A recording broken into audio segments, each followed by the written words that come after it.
प्रभु यीशु मसीह के महान नाम से और एक बार इस नए दिन के लिए मैं प्रभु को धन्यवाद देता हूँ। एक आशीष और अनुग्रह भरे वचन को आप तक पहुँचाना ये मेरे लिए एक लाभदायक बात है। एक वचन की ओर अपने ध्यान को हम आकर्षित करें जो नीति वचन उसके 15वें अध्याय के 26वें वचन में, नीति वचन 15 अध्याय 26, बुरी कल्पनाएं यहोवा को घिनौनी लगती है परंतु शुद्ध जन के वचन मन भावने होते हैं। जहाँ नीति वचन लिखने वाला सबसे बड़ा बुद्धिमान सुलेमान राजा कई एक बातों के विषय में जब लिखते हैं तो कई एक बातों का सारांश देते हुए और एक महत्वपूर्ण विषय की बातों को वो कहता है, वो ये है कि जो बुरी युक्ति या बुरी योजनाएं करने वाले लोगों से घृणा करने की बातों को, जिनके विचारों में बुरी योजनाएं रहती है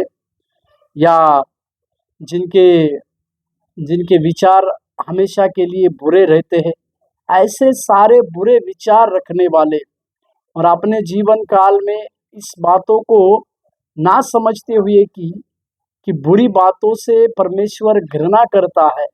ऐसी बातों को समझने वालों को एक इशारा के रूप में राजा सुलेमान इस बातों को कहते हैं कि जो लोग बुरी कल्पनाएं करते हैं, परमेश्वर ना केवल उनसे परमेश्वर उनकी सारी बातों को ना केवल घिनौनी बातों को समझता है परंतु उनकी बातों को नज़रअंदाज भी करता है। परंतु हमारे जीवन में जीवन को जीते समय कई प्रकार से अगर इस प्रकार की बुरी कल्पनाएं अगर आ रही है तो एक बात समझने की आवश्यकता है कि इन सारे बुरी कल्पनाओं को परमेश्वर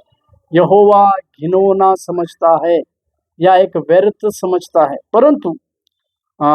शुद्ध मन के वचन रखने वाले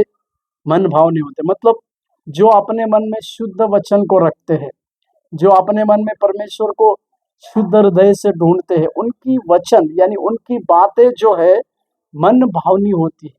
मेरे प्यारो, आज के सवेरे के समय में हम इस प्रकार की कैटेगरी में आने की आवश्यकता है कि हमारा मन परमेश्वर के लिए शुद्ध होने पाए। जब हमारा मन परमेश्वर के लिए शुद्ध, निष्कपट, निष्कलंक हो तो हमारे वचन भी मन भावने बनते हैं या परमेश्वर हमारे वचनों को भी एक मन भावनी बातों के द्वारा हमसे बर्ताव करते हैं। इसी के लिए आज सवेरे के समय में इस बुरी कल्पनाओं से हम दूर होने के लिए परमेश्वर से अनुग्रह पाए और हमारे मुंह के वचन और हमारा मन परमेश्वर यहोवा के लिए शुद्ध मन की तरह होने पाए, जिसके द्वारा हमारे द्वारा कहे जाने वाले कई एक प्रकार की बातें या कई एक प्रकार के वचन जो है परमेश्वर को और लोगों को मन भावने होने के लिए हम अपने जीवन को परमेश्वर के हाथों में सौंपें। इसी प्रकार से अगर अपने जीवन की बातों को हम आज के दिन में शुरुआत करें तो प्रभु हमारे जीवन में बड़ी आशीष की बातों को दे। प्रभु आपको आशीष दे। धन्यवाद।